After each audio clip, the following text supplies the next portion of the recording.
Paz e bem, desejo a paz de nosso Senhor Jesus Cristo para você e sua família também. Prezados amigos, conhecidos, eu sou o catequista Aquino, gerenciador do site larcatólico.webnode.com.br, bem como desse simples canal que pela providência divina você está acessando nesse momento.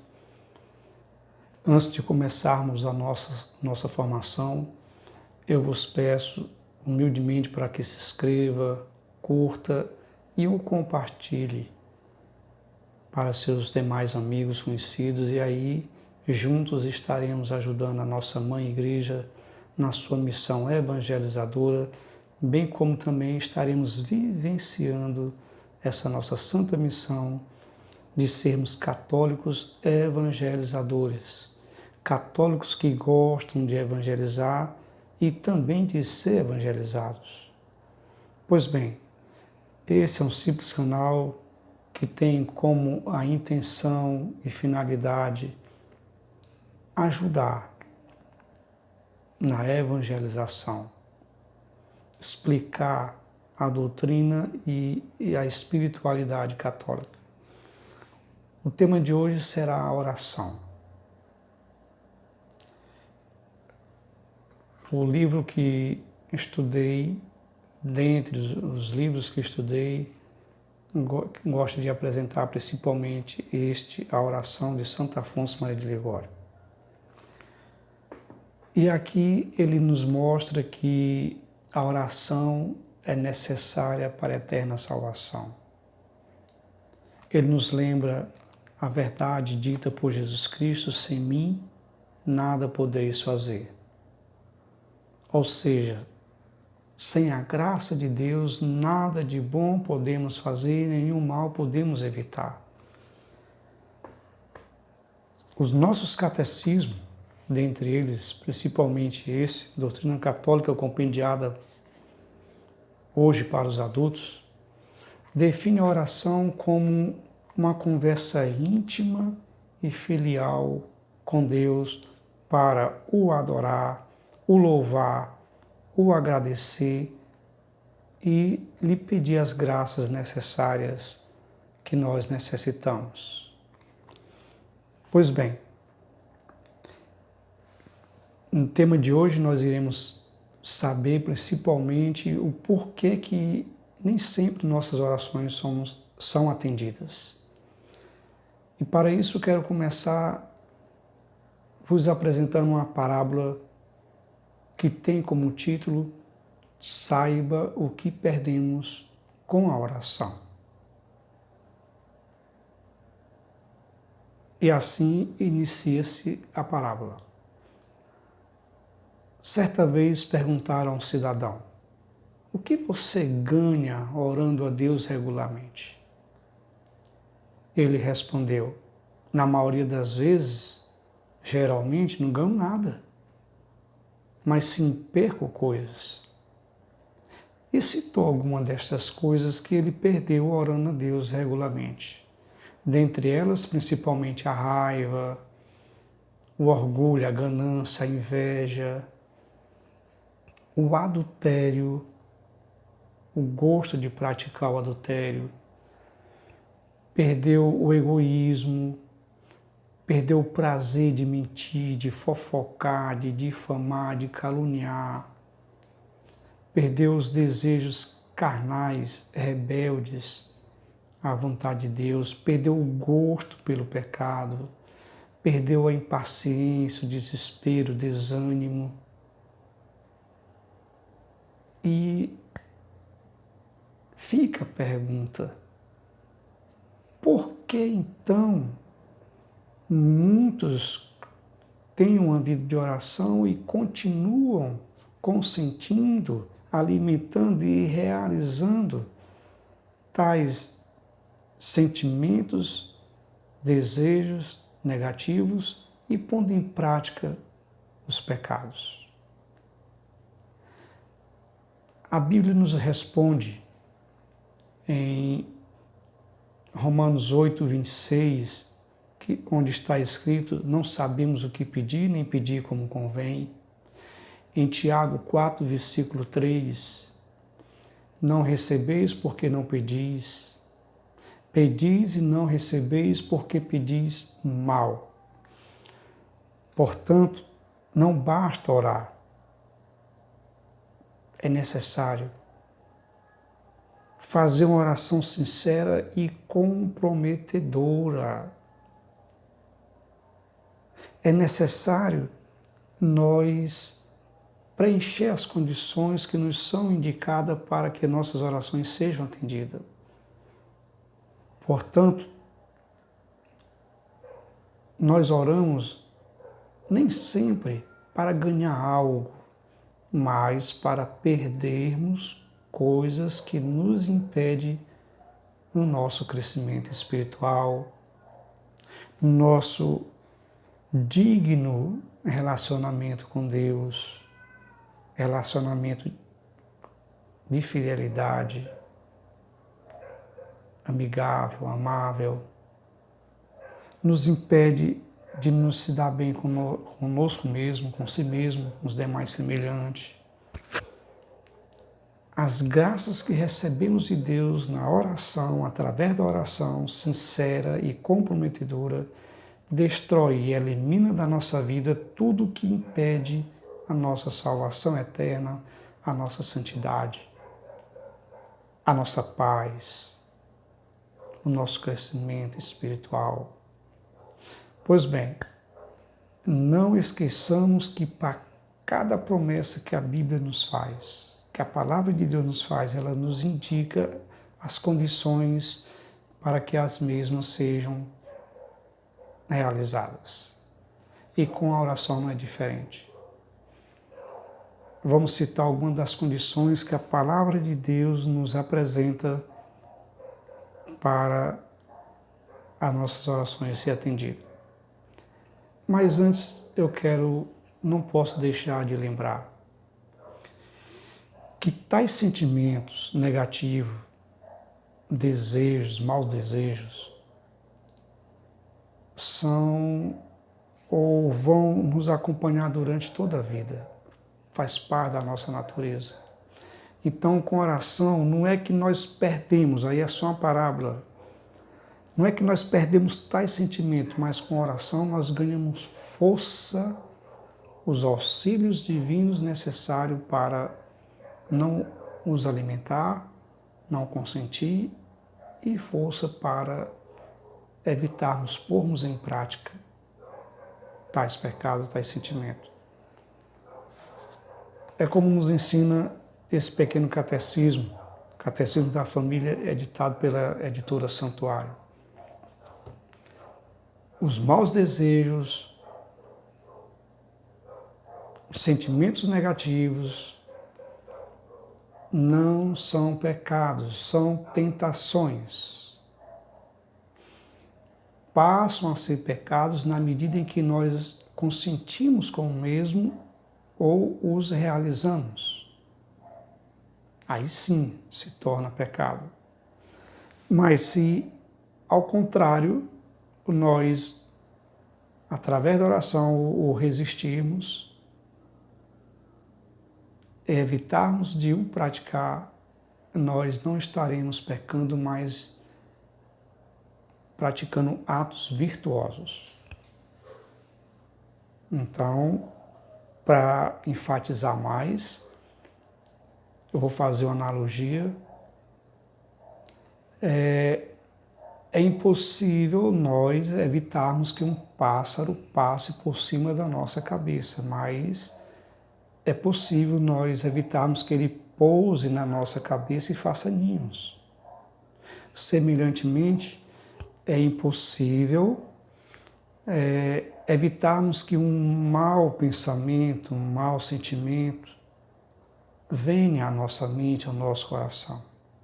Mas com as graças de Deus, com o poder de Deus que nos é concedido através da oração, é possível nós evitarmos que esses maus desejos, maus sentimentos façam ninho, ou seja, é possível nós não consentir com eles, é possível nós, com a força do alto, evitarmos realizar esses sentimentos negativos. Deu para entender, né? Passemos agora às condições. Quero citar, dentre elas, primeiramente a humildade.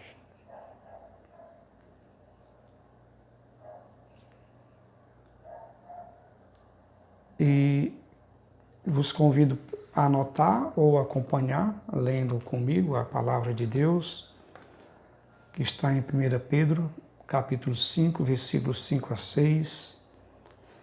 Revestivos de humildade, porque Deus resiste aos soberbos, mas dá sua graça aos humildes. Humilhai-vos, pois, debaixo da poderosa mão de Deus.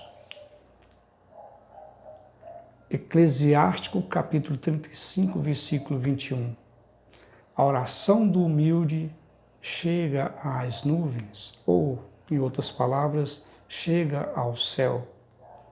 E de lá não desce sem obter as graças divinas pedidas e esperadas. Texto muito bonito, né, gente? Pois bem, citarei esses dois textos para refletirmos sobre a humildade. Nada de, nas nossas orações, impor os nossos pedidos a Deus.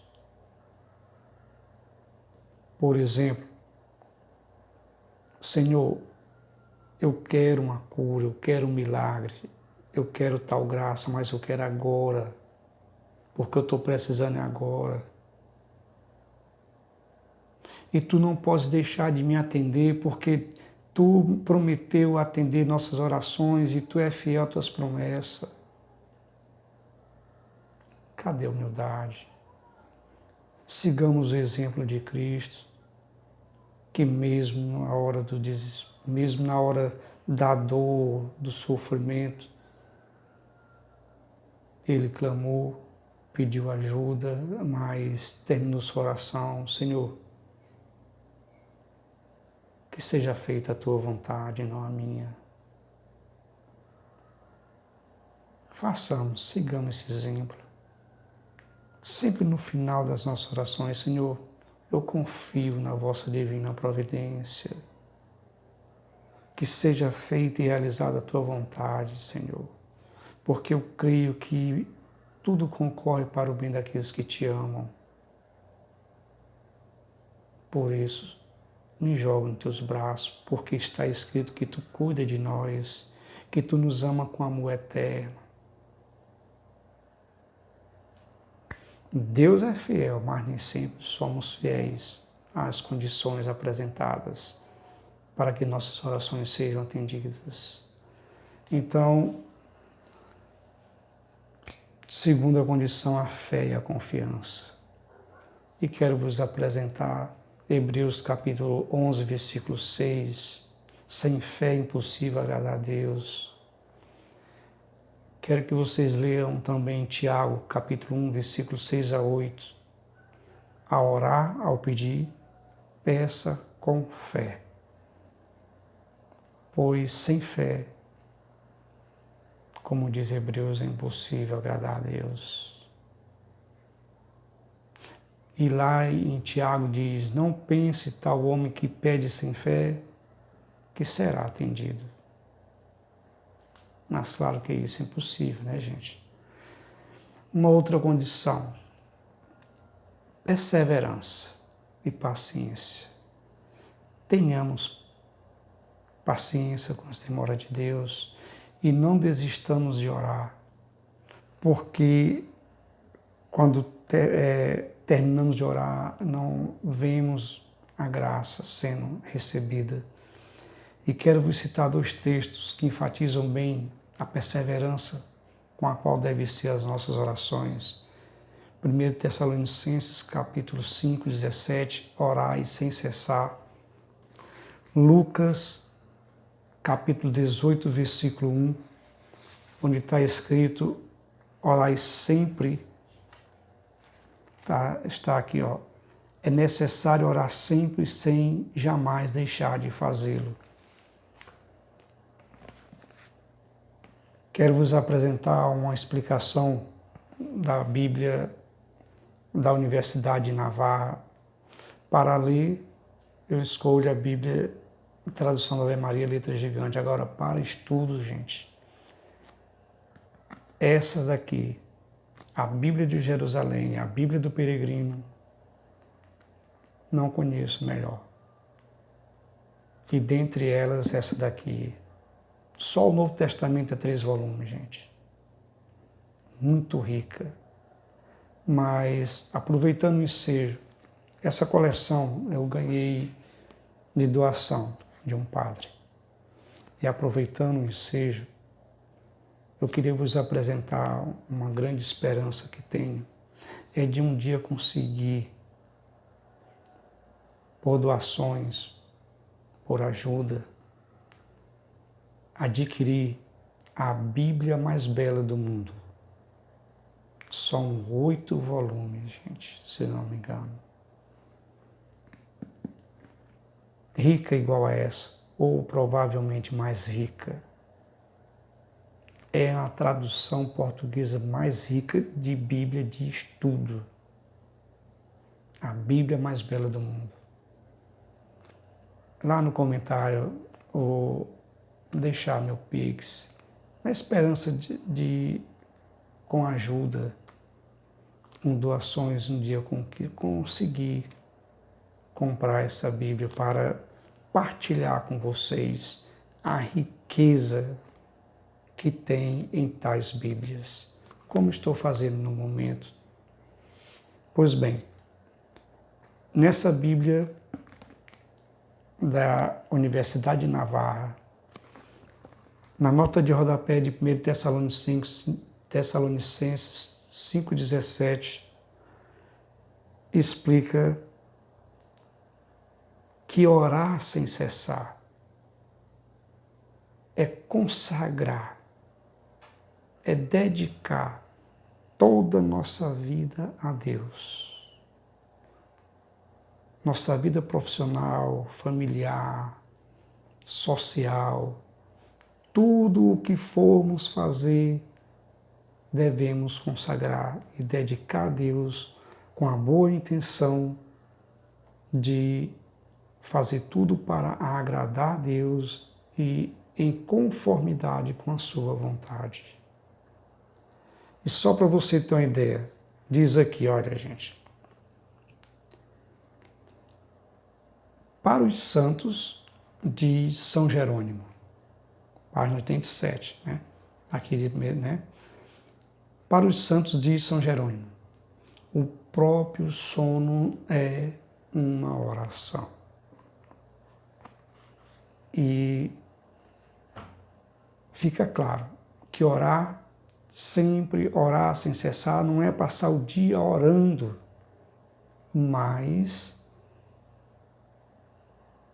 dedicar, consagrar toda a nossa vida a Deus, todas as nossas ações a Deus. É procurar viver na presença de Deus de uma maneira digna e santa, em conformidade com a sua vontade. Pois bem, citei os 2 textos principais para a perseverança e agora vamos ler uma outra condição. Vamos ver uma outra condição. Orar em estado de graça, oferecendo a nossa obediência a Deus. Não basta só pedir, é necessário também oferecer, gente. E oferecer nossa obediência. Como está em 1 João capítulo 3, versículo 22, tudo o que a Ele pedimos, dele recebemos porque lhe somos obedientes. Está vendo aí? Não basta só pedir, é necessário também oferecer obediência.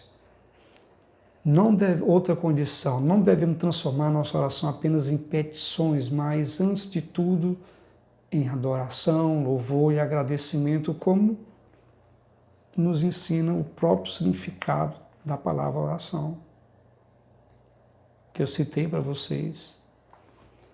Outra que não adianta pedir perdão, cura ou milagre sem querer sair de uma vida de pecados. Eita, agora, essa daí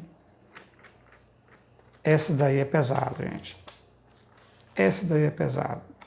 Eu convido vocês para, junto comigo, abrir a Bíblia em Isaías 59. Abram aí. Estou abrindo aqui a minha aqui, ó. Isaías 59, versículo 1 em diante. Eu faço questão de ler, gente, porque esse texto aqui é essencial. É essencial. Tá aqui, ó. Não é a mão do Senhor que é incapaz de salvar, nem seu ouvido demasiado surdo para ouvir. São os vossos pecados que colocaram a barreira entre vós e vosso Deus. Vossas faltas são o motivo pelo qual a face se oculta para não vos ouvir ou atender. Eita, gente. Tá vendo aí? Então, muitas pessoas pedem graças a Deus, cura, milagre, mas não querem deixar aquele adultério, aquele vício, aquele pecado de estimação. Aí fica difícil. Difícil não porque Deus não possa, não é porque nós é que não queremos. Pedimos a Deus, mas não queremos realmente o que pedimos. Que seja feita a sua vontade. É o que nós pedimos todo dia no Pai Nosso. Mas na maioria das vezes não queremos que a vontade de Deus prevaleça na nossa vida. Aí Deus não age, não porque não possa, mas porque Deus é educado, Deus não arromba o coração de ninguém, como diz lá em Apocalipse. Eis que eu estou à porta e bato, se alguém abrir, entrarei e farei morada, e farei grandes coisas, e transformarei, farei milagres, curas, libertações, mas se nós dermos espaço. Então, poderia citar vários outros textos, mas vamos ficar por aqui, gente. Coloque seus comentários e, na medida do possível, vamos tentar também ajudar esse simples canal para que eu possa ir melhorando cada vez mais a qualidade dos vídeos, dos áudios, para que eu possa melhorar também, em todos os sentidos, esse projeto de evangelização. É essa a intenção com a qual eu vou colocar lá nos comentários, repetir esse pedido de ajuda. Mas também vos peço uma ajuda na oração. Me coloque em suas orações para que nada atrapalhe, nada impeça esse projeto de evangelização que juntos estaremos fazendo. É uma gota d'água no oceano de tantas formações, pregações ricas, feita por tantos padres, leigos e demais cristãos. Mas façamos nossa parte. Conto com a ajuda de vocês e me despeço, desejando de todo o coração que fiquem e permaneçam na santa paz de nosso Senhor Jesus Cristo. Amém.